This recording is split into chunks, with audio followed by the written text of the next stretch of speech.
And welcome to the official Debrief podcast. I'm so stoked today. I've got MJ Banius here with me. MJ is the co-founder and current editor-in-chief of The Debrief. His work has also been published in The Globe and Mail, Popular Mechanics, and Vice Magazine. He is a recurring cast member of the History Channel's The Proof is Out There, and he appeared on the CW's Mysteries Decoded. MJ is the author of the UFO People, A Curious Culture, and has appeared on the BBC, Cheddar, Coast to Coast, AM, ABC, the CW, History, and many other respected podcast and radio programs. MJ, how the hell are you? I'm doing very well. Thank you for having me. It's great to have you, and I'm so excited to have you here for so many reasons. First of all, you are the creator of The Debrief, and I remember about, I don't know, maybe 2 weeks ago, I came to you and I said, hey man, we don't know each other. I'm really interested in your program, in what you're doing. Would you be interested in starting a podcast? And how'd that go? Yeah, it was really easy. You said you wanted to do the podcast, and I said yep, and that was it. It was like the end of conversation. We just sort of handed you the keys, and we're like, you're driving this, and you go. Listen, your email was terrific. Because I gotta be honest, the content that's coming out is ridiculously good. So I have zero regrets, concerning this sort of road you and I have walked down.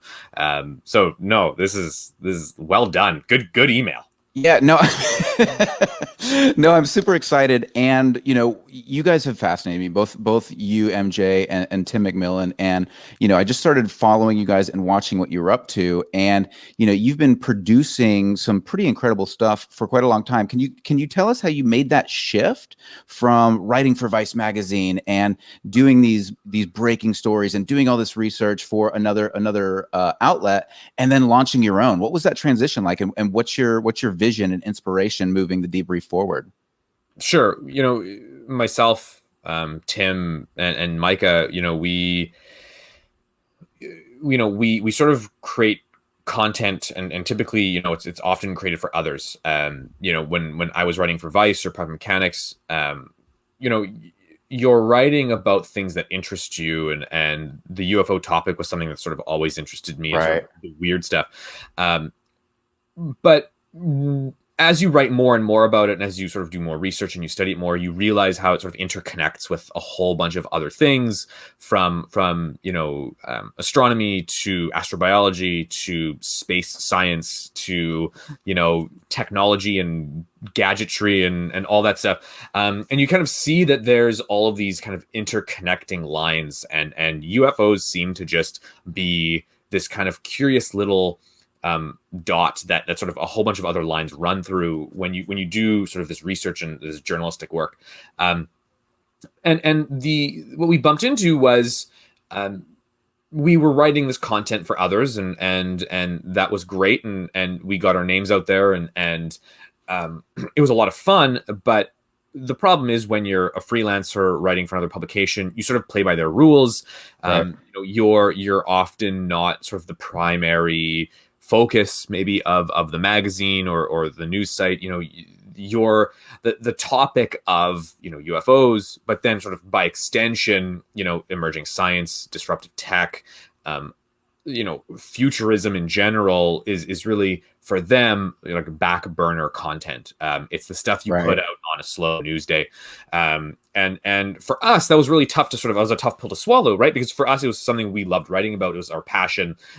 It was something that when I go to sleep at night, it's what I think about, right? I think about what are we launching next into outer space, and where's it headed? And that's for me, what interests me. That's my sort of wheelhouse. So we decided that, we were ready to start and create a place for people like us, a place for people who are interested, not just in UFOs and stuff like that, which is all fine and great, but a place for people who are interested in the future, right? What's going to happen in 50 years from now or a century from now? And that's what The Debrief really focuses on. The Debrief is looking at science and technology that isn't here yet, but we see the stepping stones for that science and technology already, and we want to take our readers sort of down that path. Let's look forward, right? We in our magazine, we always call it the outlook, right? You'll sort of on most of our articles, and especially in our debriefs, you'll see that little last section called the outlook, and that's where we sort of take our reader and say, this is, where we're headed, and is that good? Is that bad? What do you think? What should we think about? What are the considerations we need to make? So we sort of take these big, complicated ideas concerning science and tech, we boil them down for our readers and say, like, this is where we're headed. Where do you stand? Right. And that's ultimately what the debrief is about. Taking that sort of traditionally back burner content that sort of mainstream publications and legacy publications, put out there every once in a while, and giving it a home where that's the news every day. That's what the debrief is. That's fantastic. And this is one of the reasons why I was so excited when you responded to my email, because I've been following you guys for quite a while. And this idea, like, I've been doing so much research trying to look into what people are predicting for the future. I think one of the most challenging things is there's very little universality connections when it comes to a big picture analysis of where we're headed and what we're up against. We live in a world of tremendous and dramatic over specialization. There is very little that connects all of these things. And for anyone who wants to look at the future, I've scoured the internet, and I have such a hard time finding really good reporting on what we see and what the trends are and how we're moving in what direction from a more universal perspective. And I think that's what the debrief is doing and has done so well. And, in such a short time, you've been able to put out just an enormous amount of great investigative pieces, but also it seems like you're almost trying to patch together tech, defense, science into a platform that people can use to look into the future. And I think that's the coolest thing about the debrief. Thank you very much. Yeah, there's a lot of great science publications out there, right? Right. And I read them all. And they've been around for a long time. Like, we call them legacy magazines. Like, they have been kicking, and they do their sort of thing well. And that's great. What we don't see them doing, though, is like you say, merging a place where sort of the future is happening now, or at least the news of the future is sort of happening now. Right. Science magazines do science really well, and tech magazines do tech really well, but they focus on right now. And I think what we want to do at the debrief is not that. We don't want to focus on today. We want to focus on tomorrow, in 50 years from now, in a century from now. So it's always kind of thinking about the future. And the debrief itself as a platform is brand new. We've been operating for a little, about 2 months now. And I think, what our readers and what our audience obviously needs to expect is, that's going to also change and pivot with time. We're going to evolve just like the technology and science we cover is going to evolve. Right. We're still trying to figure out what the debrief is. We've created a mission and a vision that we sort of live by, and that we're going to die by, I think. But, ultimately, how that mission and vision's realized is always going to be a growing, sort of changing process. When we started this, we were potentially sort of aiming to take the debrief in a different direction, and it didn't work out. And we just kind of had this moment. Micah, I think, said it best. He sort of said, you either stagnate, right? And that's like, stagnation is death. So we either stagnate or we start going. And we decided that, what, screw it. We're going to launch this thing, and we're going to jump in and sink or swim. This is gonna work, right? When you say it was going one direction, and then you hit a roadblock, and then you were afraid of stagnating, like, what happened? What was that? What was that? What was that roadblock? I think there was. I think the debrief was originally going to be maybe something sort of much larger with a more robust sort of effort and team behind it, and it just didn't play out, predominantly due to COVID, predominantly due to a whole bunch of reasons, whether it was financial, economical, or whatever. it was a situation where we had to just make a decision as a team about what we were going to do, and we decided that we were not going to wait for anyone else, right? It was there's a sort of, I don't know, Tim could probably explain this better, but I think there's a situation where the soldiers are in enemy territory, and there's that realization where like no one's coming to save them, right? So what do we do? Well, you go out like a bat out of hell, right? And you start just torching everything you can. No, I'm just joking. We're not going to kill anybody. The point is though, we decided that it was time to move, so we decided to do this. But with that though, and I think what that created in us was a sort of passion and rage that is now like driving us, right? We don't have a safety net. We don't have this sort of rescue plan that's being hatched that's going to pull us out of enemy line. You know what I mean? Like we're in it now, and it's, like I said, it's sink or swim. So what it's done though is it's created a website that within the first month reached almost 500,000 people. Wow. Like it blew up. So we are in a very good position at the Debrief, for just a couple of 3 guys and an IT guy who started this thing, with just us hammering this thing out, and now a crew of sort of dedicated volunteers who are working with us kind of because they understand the mission and the vision, and they want to be part of that ride. So as the Debrief grows, they grow with us, and we sort of move forward as a family and as a team. That's sort of where we're at. There's a really good nugget of wisdom in here for all of the entrepreneurs listening, I think, or people with an idea or a vision, is that you don't need to wait around for for a VC. You don't need to wait around for the sink or swim can often lead to such a grind that people around you see it and they just want to be a part. Like I guarantee you, if you guys got some big investor and you were like, done, you had everything you needed, and then, I don't think it would be the magazine would have the passion that it has right now. And so you know what I'm saying? That was what attracted me to it. And I think, and I wonder to what level, the writing is actually that much better. And, all of these things are that much better because it was this, we're going to do this. We're going to do this together. We're not waiting around for anybody, and we can. Sure. Yeah. The grind is, anyone infectious. Sure. It's exhausting, right? Yeah. But because you're exhausted all the time, you don't know that you're exhausted all the time. So you just push through. There's some weird nobility in that.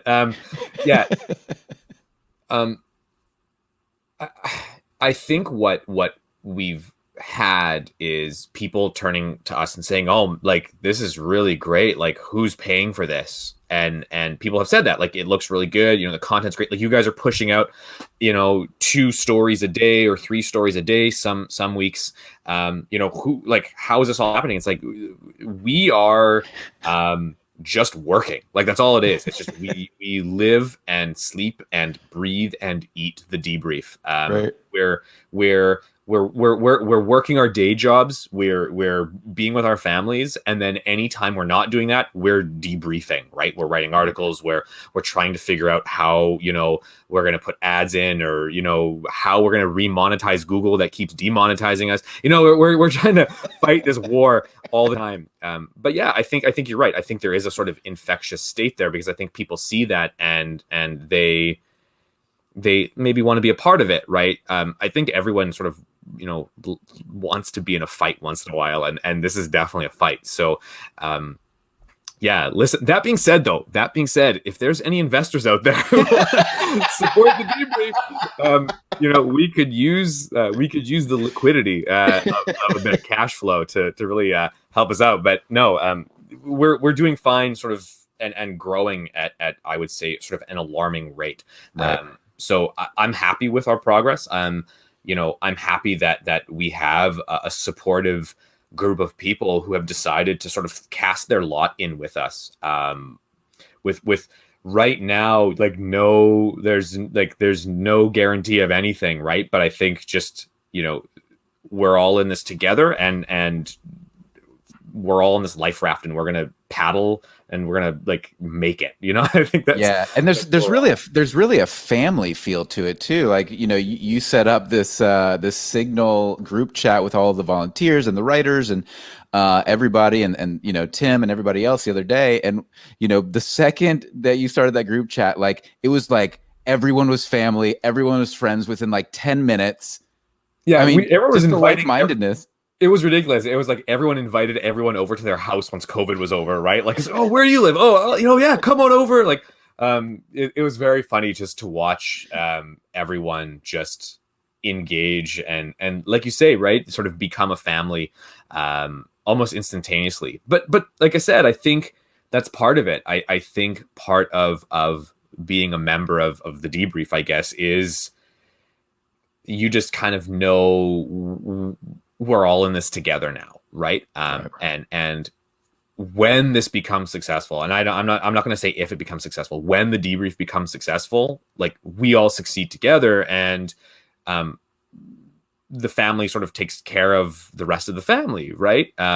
So we just need to kind of get to the point where we can all be successful together, right? And that's it's happening. It's happening sort of quicker, I think, than it would take a normal magazine. The fact that we're sort of already at the numbers we're seeing for a lot of news sites, it takes years to get to 200,000 hits a month, where we did it in the first 25 days. So we're sitting pretty right now. That's great. So let me ask you this. Let's pivot real quick, because you recently wrote a book called "The UFO People: A Curious Culture." So I want to dig into this a little bit, and I want to get your opinion on the UFO community, UFO Twitter. There's good, there's bad. Just like in any family. Give me the debrief. Give me the debrief on the UFO people, a curious culture. Sure. My interest in UFOs is not really like UFOs per se, but rather the community of people that sort of form around UFOs. Now, let me ask you this before you get into it. Is that how you got into it, or did you start writing about the UFO phenomenon, and then you found the people? Like, which came first? I was always interested in the people. For me, it was always a sort of a subcultural sort of examination. I think what happened was, as I spoke to people and as I interviewed witnesses or experiencers or whatever you want to call them, as I interviewed people within the community, I sort of came to this realization that maybe something was going on, right? And maybe we ought to pay attention more. I think I walked into UFOs sort of with the same kind of attitude I think that a lot of people have when they think about UFOs, and it's just like, oh, it's just like there's a bunch of weird people who believe in aliens, and I had that sort of mentality, and I've realized that it's not quite so simple, and there's like significant nuance to this subculture and the ideas that exist within it. And I've also realized that the UFO subculture is really it really permeates sort of through all layers of society, through all different demographics, socioeconomic status, whatever. You have sort of people who are interested in UFOs, because I think it's sort of, as I've described before, it's a sort of mystery novel that has no ending. And there's something compelling about that, right? There's something sort of intrinsically interesting about the mystery that exists out there, right?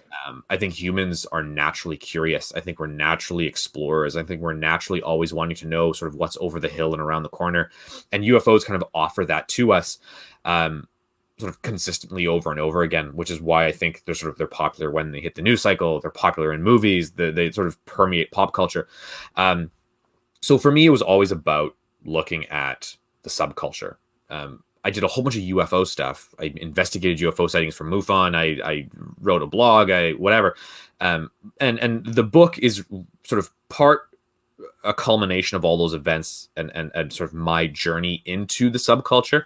But it also, I think, attempts to sort of deconstruct why the UFO mythology sort of evolved the way it evolved over the last several decades, and why we are where we are, and now how mainstream society is dealing with UFOs, and why there sort of exists this sort of I guess taboo around UFOs, right? It's the book attempts to look at sort of the cultural phenomenon and then like pick it apart, and kind of try to show its kind of insides to people and be like, look at this, gross, like check it out, or look at this, it's awesome, it's moving, that's kind of how, So what's the coolest thing you learned about the UFO subculture? Like, what's the thing that like really was like, Sure. Yeah. like, wow. Yeah, the coolest thing was this. I was able to, I can walk into any bar in North America and I can just walk up to tables and be like, hey, like, have you ever had a weird experience, like a UFO or paranormal experience or something? And the people will sit there and look at me, and there'll be that half a second, like, who is this crackpot? Followed by, actually, and then they tell me a story, right? Right. It then goes like, what?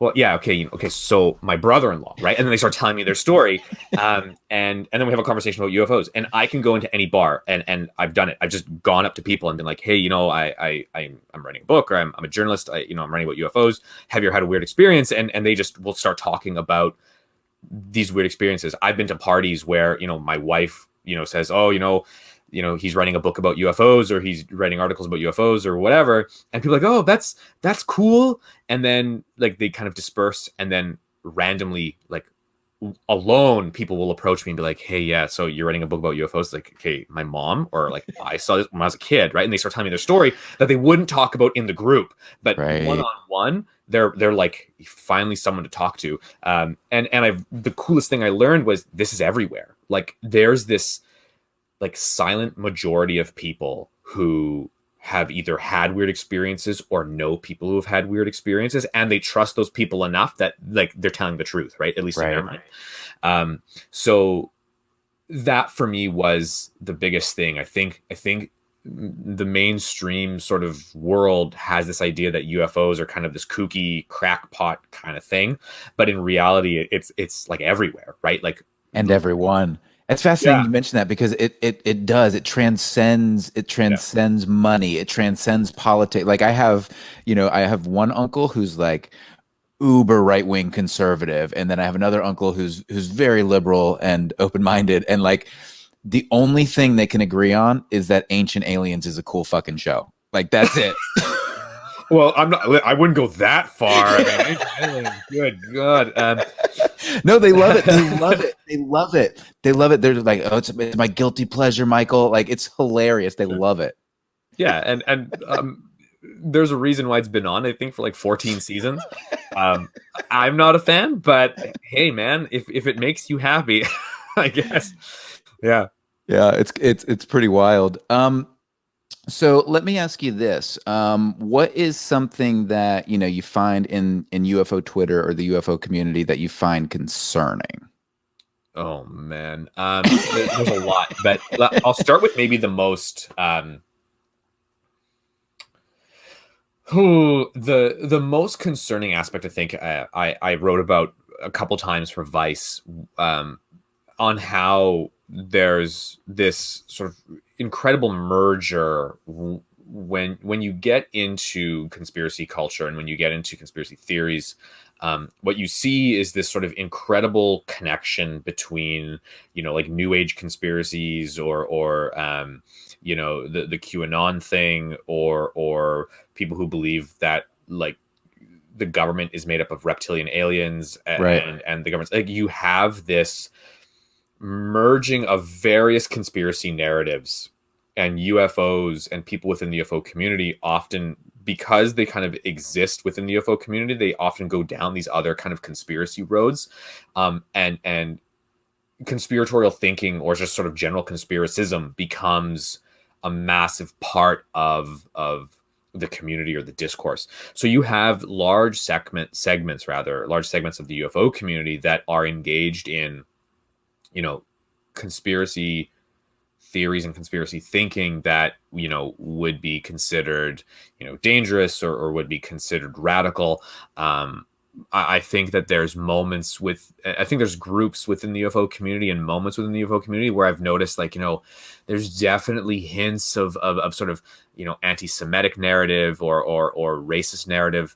And it is concerning, and it's not everybody. And, you know, I don't want to paint sort of the entire UFO community with one big brush, because there's countless people within the UFO community who don't engage in those conspiracy narratives, and who aren't conspiratorial and don't think the government's out to get them, or the government's a bunch of Satanists like that. You know, there's people who don't believe that at all, and they're just, like, you know, perfectly, you know, rational, logical human beings who kind of function within, you know, this sort of the ecosystem of you know, quote unquote normalcy. But I think you find segments, right, that kind of start drifting into those waters, and how do we then kind of reach out and kind of try and pull them back, and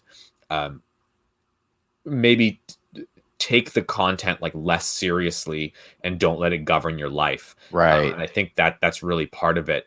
For some people, I think UFOs are a sort of incredibly serious topic, like more serious than, like, medical care and, like, education, and, like, human rights. You know what I mean? Like, it's merged into those things.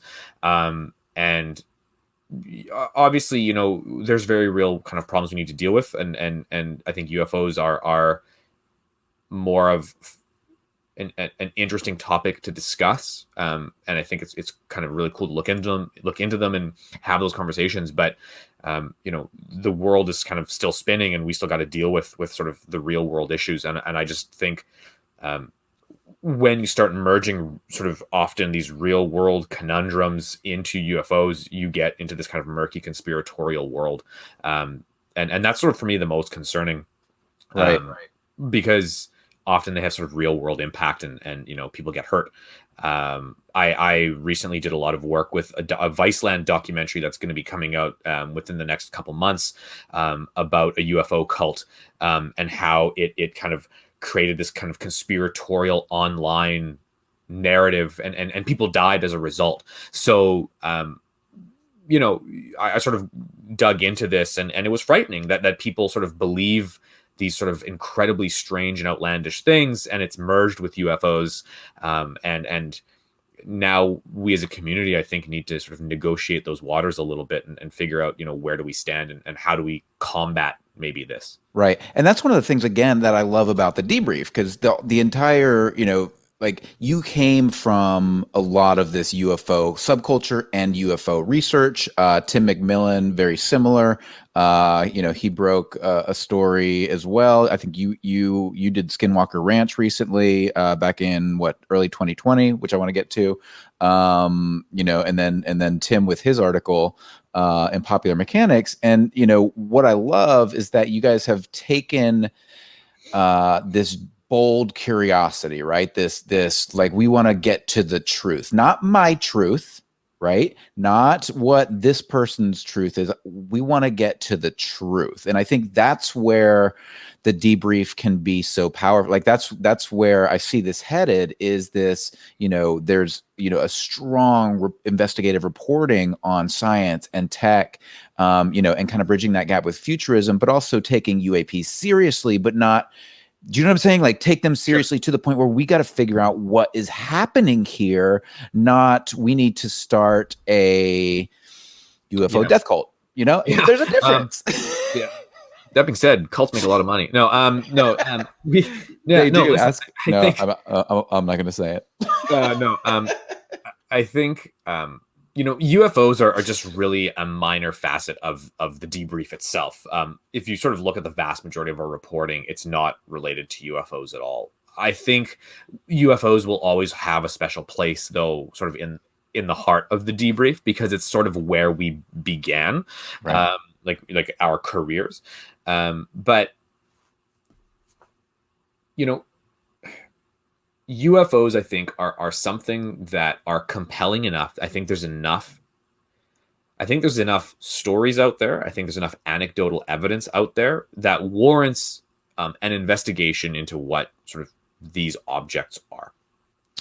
I'm not I'm not prepared to make a claim as to like the source of them. I don't know. And frankly, like my personal interest in UFOs is not really UFOs themselves. That's sort of, I think, more Tim's wheelhouse of like the actual like trying to get to the bottom of what these objects like physically are as vehicles or whatever. That's sort of more Tim's interest. My interest is more cultural. Like how do UFOs influence our kind of cultural zeitgeist and how have they done so over the last 70 years or so. So we approach it from two very different angles, but we want to approach them rather like objectively and credibly, and not make sort of fun of UFOs or people who experience them. I think at times some of the stuff that occurs in UFO studies or in the search and research of UFOs is silly. I wrote an article about the OSAP program out of the DIA and how it was funded by Bigelow and all this stuff. I think there was kind of moments of silliness there that I think maybe explains why it was defunded. But it's about getting to the truth. It's about getting to the documents that present that information and looking through them and combing through them and seeing like this is why it worked out the way it worked out. But yeah, I think the debrief isn't a UFO site, but we're always going to cover UFOs because we find them really interesting. Right. And what is your, personal opinion? Like so I just did a recap on, I think it dropped yesterday, really digging into Tim's kind of UAP, research and things like that. And so one of the things that I was talking about was, if these UAPs, if David Fravor and Bob Lazar and all these guys, if what they're saying, is true, is it possible that these are just military things that the military has been working on? And, one of my questions that would be like, well, first of all, it's, keeping something secret from the public is incredibly difficult for the long term. So to keep this thing a secret for such a long time seems kind of like that's a tough one for me to swallow. So and we posted that yesterday, and we got a comment on YouTube, and this gentleman's name is Terry Nails, and he says, "It seems bizarre to me that anyone would ask the question, why would we keep this technology secret if it was ours? All I can say is that a really good card player never shows his cards. We already have the most dominant military on the planet. There's no need to bring out your secret cutting edge, high tech, advanced weapon systems yet." What do you think about that response? Yeah, I think that there's probably enough historical evidence to suggest that a good chunk of UFO sightings are probably some sort of classified tech. I mean, when they were first test flying the SR-71 Blackbird, a lot of people saw that thing ripping around, and it looked strange and it didn't look like a normal plane, and it would I saw a UFO. So I think that there's probably a good chunk of, let's say, sightings or UFO events that would be just military test craft. But again, then you deal with sort of witnesses who would say, the objects we're seeing are definitely not from around here because they have encounters with like alleged entities or beings or whatever, and then you're like, well, maybe that's not a test craft, something else is going on or whatever. I don't want to comment because I just don't know, frankly. I think that UFOs are a whole smattering of different things, from misidentification of just regular everyday objects like a plane or the planet Venus to people being delusional or they're hoaxing or just telling stories to, potentially some authentic encounters with something weird. And it could kind of range anywhere in there at any given moment. And at the end of the day, it's not like I find it that interesting, but I'm not, it's not really what drives me when it comes Right. to UFOs. I don't know how to say this, like, without making people mad. Frankly, I don't really care what UFOs are, right? Like I just don't, like, you know what I mean? Like because right. That's not your interest. Yeah, and I just don't think we'll ever really know. We've been trying to figure it out for decades, and I don't think we're gonna, and hell though, you know what? Maybe we will, and I could be wrong, and I'm fine with that too. Like I'm fine with being wrong. I think for me, I'm more compelled by examining why we think UFOs are like alien, or why we think UFOs are like have this sort of conspiracy narrative behind them, or looking at the mythology that sort of surrounds where even the idea of aliens as a concept sort of came from historically, or through media or whatever. That's sort of my jam. So yeah, Right. So for you, it's more of the like the Jungian like psychological principles of what is, what are the driving motivations of a human being to, be so passionate about these, and then what are the sociological outcomes to this sort of thing? Is that where that's where your interest mainly lies? Whereas me, I'm like, I want to fucking know. So you do. Right. Yeah. Uh, I would love to know too. Like, don't get me wrong. I guess it would be cool to know. But Right. yeah, I'm more driven, much more by the psychological and the more cultural ideas that shape UFOs as objects, which Right. is again sort of what my book's about, right? Trying to kind of explore why UFOs have been described, or have this sort of history that they have, and what led to those events to kind of shape the UFO culture and the UFO discourse into what it is today. Right. I think it's worthy of study. I think there's sort of some pretty cool sociological work that can be done here.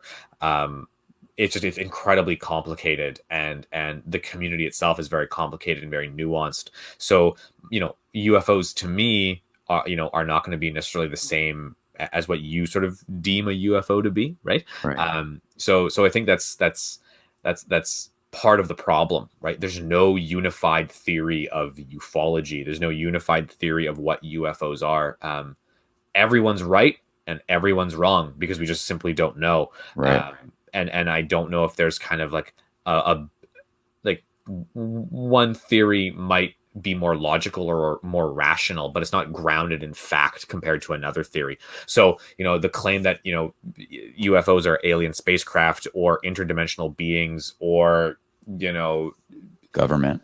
yeah, government or spirit beings from like the sky or whatever, in Space Brothers, there's no real evidence to back up any of those. So we're just going to speculate. One maybe makes more sense in the sense of just like it sounds better, or I can kind of fall upon common sense to kind of say, well, it just generally is less wacky than yours. But really, at the end of the day, there's no evidence to really back up any of them. So, yeah, we kind of dwell in this realm of speculation, and it's really, for a journalist, it's tough to kind of exist in that world. So, how long have you been working for the CIA, and what's your primary role in the UFO disinformation program? Yeah, I've been with the CIA now for about 10 years. I did 3 years of training, and then about 7 years ago, I entered the UFO community.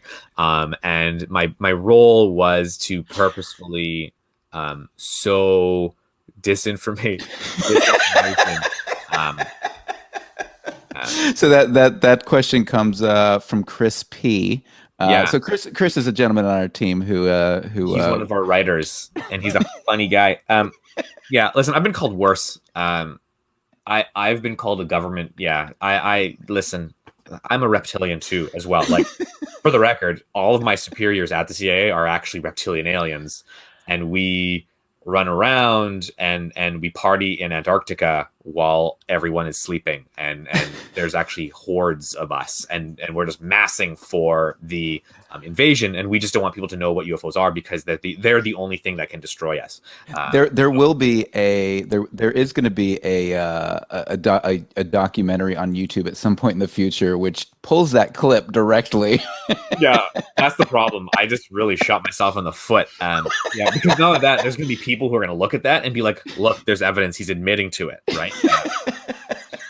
Well, that's okay. So let's talk about that, because there's where the world is headed. You talk about futurism, right? Let's talk about deep fakes. Let's talk about this ability of people to, we're moving into this weird post-truth world where it's more about beliefs than it is about facts. It's more about passion than logic. Sure. And now there's technology to back up people's beliefs, and the world lives in sound bites. Like, where do you see this going over the next 10, 20 years?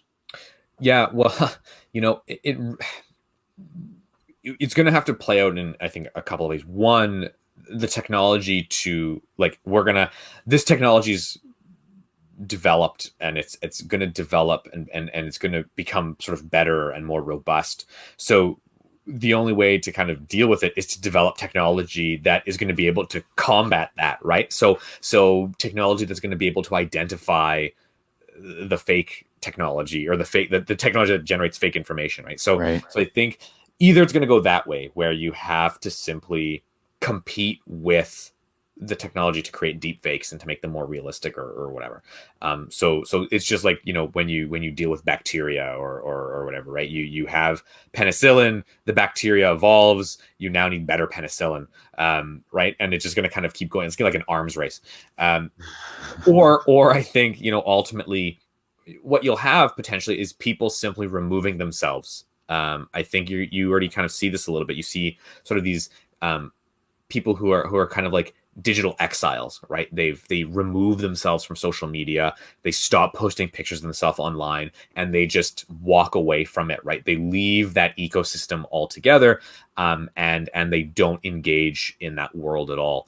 And I think that might be part of it. I think there might be this shift in how we engage with each other online. If it becomes too risky for me to, for example, have a conversation like this where I can joke about, I'm a member of the CIA or a reptilian alien, and that's going to come back to haunt me, for example, at some point, which I'm sure it will.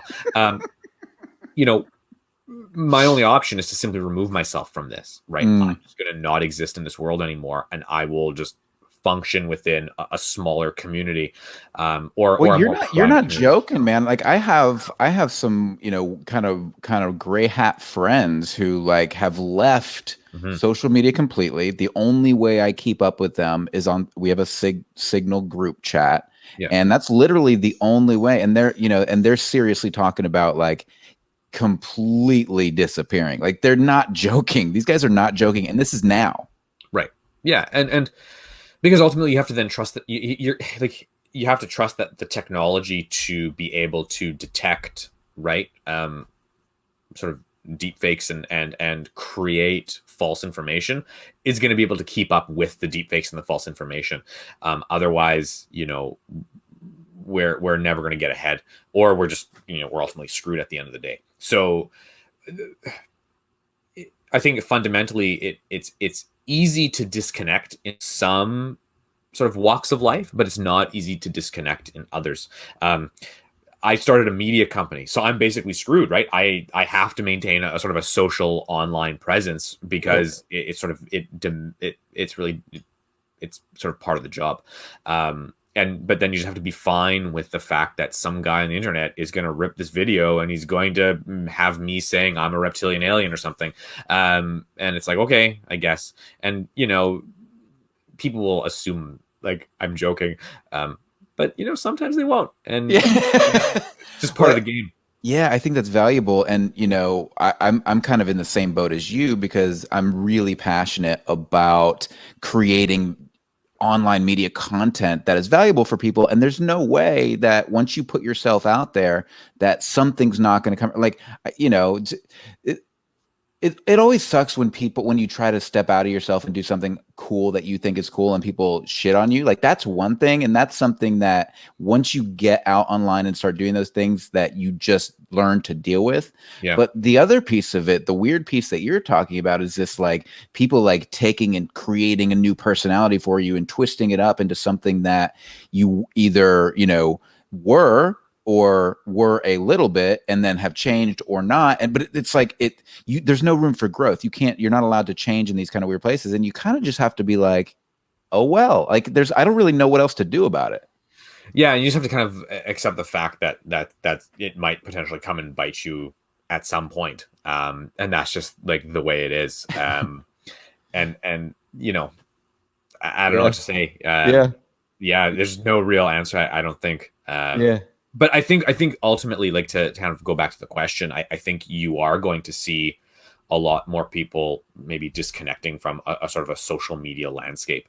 And I think, social media itself will most likely sort of change and adapt to that. You'll get sort of social media apps and programs for people who don't want to have, their picture online and who don't want to have video of them. And you know what I mean? Like you're going to have, the market is simply going to adapt to what people are going to do. Right. I think social media is going to be here to stay. I think people like it. I think the risks of having it sort of are outweighed by the benefits of it. And I think people have come to terms with that. Yeah. But who knows? Yeah, I think so too. All right, Starlink versus Kuiper, Musk versus Bezos. Who wins? Who wins in 30 years? Who's colonized more planets? Yeah. Musk has a really solid head start, and I think that is going to make all the difference. I think somebody told me today that Bezos stepped down actually from being CEO of Amazon. So I think SpaceX. Dude, isn't that why? Like, think about that. But yeah. Like this feud's going on. It's just starting to heat up, and Bezos steps down today to focus his energy on the thing. Like it's like, oh, bro, this is going head to fucking head. It is, and I think there's and here's the thing, right? Musk's ahead of the game. I think SpaceX is really much in the power position here, but you can't. I'm literally starting an underdog media organization, so I don't want to discount the underdog here, which is Amazon. That being said, it's weird when like Amazon's the underdog, right? Like the wealthiest company like on the planet is the underdog in this relationship. It's weird. So I want to feel for them. Like I want to have like sympathy to like what they're going through, but part of me is like, okay, like you have way more money than most countries. So we can dispense with like the pleasantries. But that being said, if Elon Musk wants to send me a free Starlink, I'll join Team Musk. Yeah. I don't feel sorry for them at all. Could you imagine? Oh my God, if I had that sort of money, like the amount of time and energy that you'd be able to, and money that you'd be able to sink into your passion projects, but it is interesting because, him stepping down today. And then did you see also today, so weird. Like these guys are so fucking weird. Like it's almost like they're so normal, but so weird at the same time because, they're in this feud.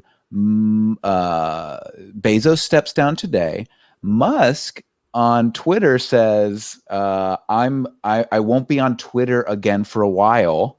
So it's like, what in the world? It's almost like a couple of the richest sixth graders in the world are just in a race. Yeah, we all appreciate where they're coming from because we've all been in sixth grade, but we don't appreciate where they're coming from because not all of us have like $200 billion. Now, again, that being said, if either Elon Musk or Jeff Bezos want to fund the debrief, we'll join that team, man. We'll throw shade, for $500 million. We'll throw shade. Now that being said, we're still journalists, but we'll throw a little shade because you're paying for the operation. That's fun. No, I'm just joking. What do you think about but on a serious note, I mean that's funny, but on a serious note, like nobody's without bias, right? So how do you manage being an investigative journalist and your own personal bias? Like how do you deal with that personally? Yeah, usually you have editors. That's the solution, right? Right. Some you have editors who look at your work and curb that. It's tough, right? Because I don't think there's a single sort of truly objective human, never mind journalist. I don't think there's actually really anything objective about being human whatsoever. So we sort of try our best, but one thing that is sort of great at the debrief is our team is really good, and we're perfectly fine with sort of tweaking and saying this is too you're editorializing here, you need to remain more objective, you need to restate this, and once in a while listen, in the case of the Bezos Musk situation, the writer who wrote that article for us, threw a little shade at their argument, basically saying, listen, you're incredibly wealthy, like you should allocate your time maybe more appropriately, and especially your resources. So it's okay, I think for, a bit of shade a little once in a while. I think it kind of keeps the content, fun and interesting. And overall, the article's objective, I just think, taking a jab once in a while over maybe something that's silly, like this feud that's silly, is allowable. But generally, the vast majority of our content, you just kind of deal with the facts. This is what's going on. This is the information we have. This is where we think we're going to be headed next into the future. And that's really it. Trying to just keep it to the data and to the quotes we get, and trying to report fairly and in a balanced way. That's sort of our mission, and that's what we want to do. But again, being truly objective is difficult at the best of times. Right. And the worst of times, you get two sixth graders that who are billionaires, and you gotta be colorful on occasion. Yes, once in a while.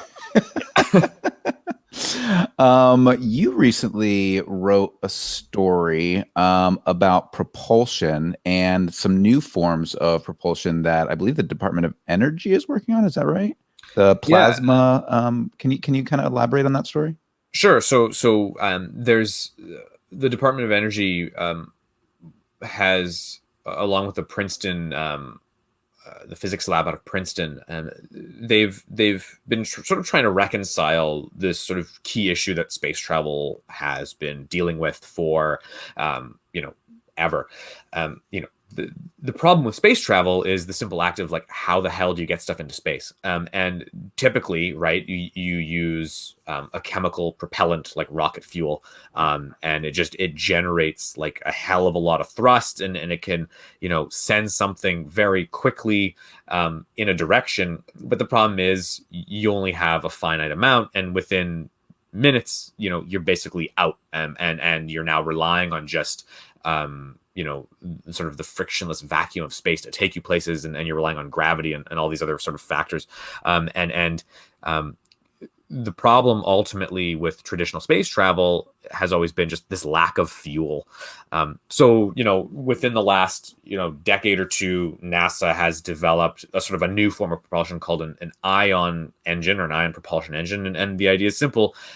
It can expend fuel for months and months and months, because it releases sort of these very limited sort of bursts of energy, an exhaust that will sort of propel a spacecraft. The problem is it does so very, very slowly, and it's a very weak force. So once you get an object into space, because you're not dealing with any friction, an ion engine can propel an object. But if it's a very large object, it takes potentially months for that object to reach any sort of serious speed that you're actually going anywhere. So NASA has, for example, a few satellites in orbit that rely on sort of these ion propulsion systems, but they're quite small, and the satellites are quite light, so it doesn't matter. And their job is just to kind of stay in Earth's orbit anyway. They're not really traveling anywhere. Right. So there's been this kind of issue, if you want to send someone to Mars, for example, chemical propellants can get you off the planet, but they're not necessarily going to get you to Mars and back. And an ion propulsion system is going to take way too long to build up speed to get you to Mars in any reasonable amount of time. It would take sort of years, where that's just not reasonable or feasible, or just not a good way to go. I guess it's just really hazardous for people's health. So the Department of Energy sort of, I think, has a few scientists there who are trying to kind of figure out how to best do this. How do we generate enough thrust so that we can get to a good velocity quickly, but not run out of fuel, within minutes or hours? Right. So what was proposed was this thing. It's called a plasma engine, and it's really, really interesting. This scientist, she developed this idea based upon how solar flares release sort of plasma, and you have this sort of plasma pouring that occurs during a solar flare. So you have all this sort of energy that gets released, but the energy has a sort of a magnetic field. And what happens is that energy, as it's released, sort of converges and then gets pushed apart because of magnetism, and then it reconverges because you have these sort of magnetic fields that are interacting with the plasma. They're just charged, right? But what happens is that movement of plasma, sort of that converges and separates and comes back again, creates kinetic and thermal energy, right? It has force, or it can sort of push something with force, right? Right. So what they've done is they've created sort of a theoretical propulsion system that uses sort of fusion, like a solar flare would, or like a fusion. Like a fusion reactor would, to create sort of this magnetically charged plasma that will kind of go back and forth like that, right? It converges and separates, converges and separates, and that energy can propel a spacecraft. Sort of that exhaust is released out the back, and as those forces kind of mesh together and separate, it's going to push whatever's sort of in front of it. And all the models they've run, this plasma engine that they've developed can travel at speeds 10 times faster than sort of a traditional ion engine. Wow. It can burn for months without running out of fuel. And not only that, you can adjust the magnetic field so you can burn more fuel to go faster, or you can burn less to go slower. And it's just sort of, it's really interesting because it's still very theoretical and it's still very much just sort of in simulation. But, the idea and the engineering kind of work, the math works. So will this sort of be the next propulsion system that will potentially get sort of humans to sort of the outer planets, where you need to generate great speeds for months at a time to get somewhere? It's cool. You can check out the article at the debrief, and it kind of gets a little more into detail. But yeah, it's I think a pretty unique and novel idea that uses literally like the sun's natural chemistry and physics to make it work. And have they theoretically figured out the systems, the mechanical systems to leverage this? Those are in theory ready to be created or prototyped? Yeah, well, I think because we already have some pretty small scale ion engines being used already, sort of on satellites and stuff. The difference between the ion engine and sort of this plasma engine from a structural standpoint is similar enough, right? Like there's not much difference. What the key difference is just what you're shooting out the back of the damn thing, and ultimately, you can sort of engineer. The same technology that would create an ion engine can kind of, I don't want to say be repurposed, but it can be manipulated to create this other engine without sort of much, obviously stuff's going to have to be invented for it to work, but it's not like we're dealing with science fiction at this point. It's very conceivable, and it's just, you just got to apply resources to do it, and it's doable. Let's real quick. I want to talk a little bit about, we've got the Mars landing of Perseverance, the new rover coming up. When does that land? Do you remember? Yes, February 18th. Perseverance will hit the Martian surface at, I think it's 3 p.m. Eastern. That's the goal anyway. Right. So something we're doing that's kind of exciting. If you all are around, we are going to be going live here on the Official Debrief YouTube channel. If you're listening to this, so for other folks who don't know, this podcast will be on Apple Podcasts on the 15th of February. Nothing like a hard date to make sure something gets done.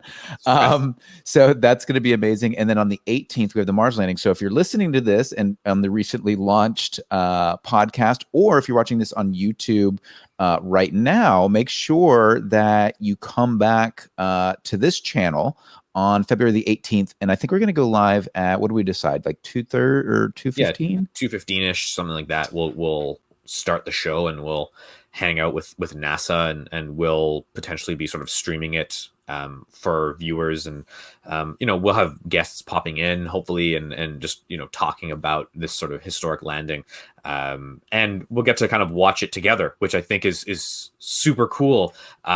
Whether it's a positive outcome, which I really hope, or a negative outcome, we can sort of cheers our beers, or we can cry into them together. And I think it's just, I think it's really, this is what sort of the debrief is about, right? I think we have this awesome moment in history where it's a rover. We've landed rovers on Mars before, okay, but what this rover's sort of purpose is really unique, right? It's designed to try and literally sniff out life. Has Mars ever been home to sort of any biology that isn't us, or from Earth? I think this is sort of really compelling, and this is sort of what the debrief is really into. Not only that, it has a drone. How cool is this thing? It has like a drone rig to this thing that's just gonna like take off and fly around Mars. Like from a tech perspective, man, it's just the coolest thing in the world. So listen, science and technology is awesome, and I'm excited for this live show. I'm excited to kind of be here with sort of the debrief family and kind of watch this play out. I love that the followers of the debrief can get a real feel of your personality, between your feelings about UFOs versus your feelings about tech and landing on Mars, because you just lit up. And I'm really excited. I'm really excited because I think this is going to be, it's going to be a really cool opportunity.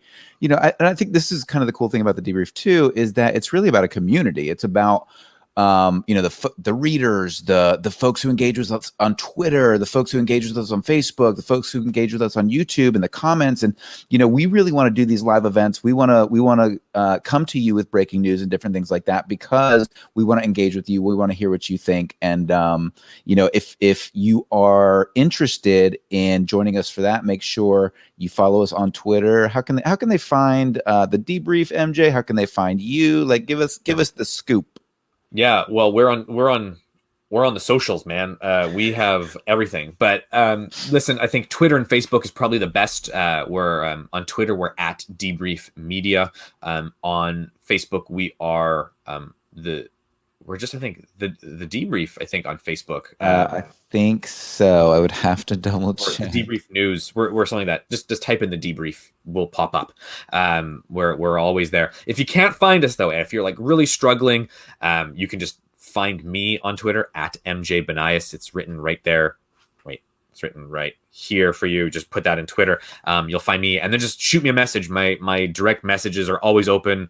DMs are open all the time. I'm a journalist, so if you're like, I can't find you on Facebook, and I'll just send you the link. No problem. I'm happy to help. So yeah, if you want to read my other work, you can find it at mjbanias.com. As well as, listen, reach out.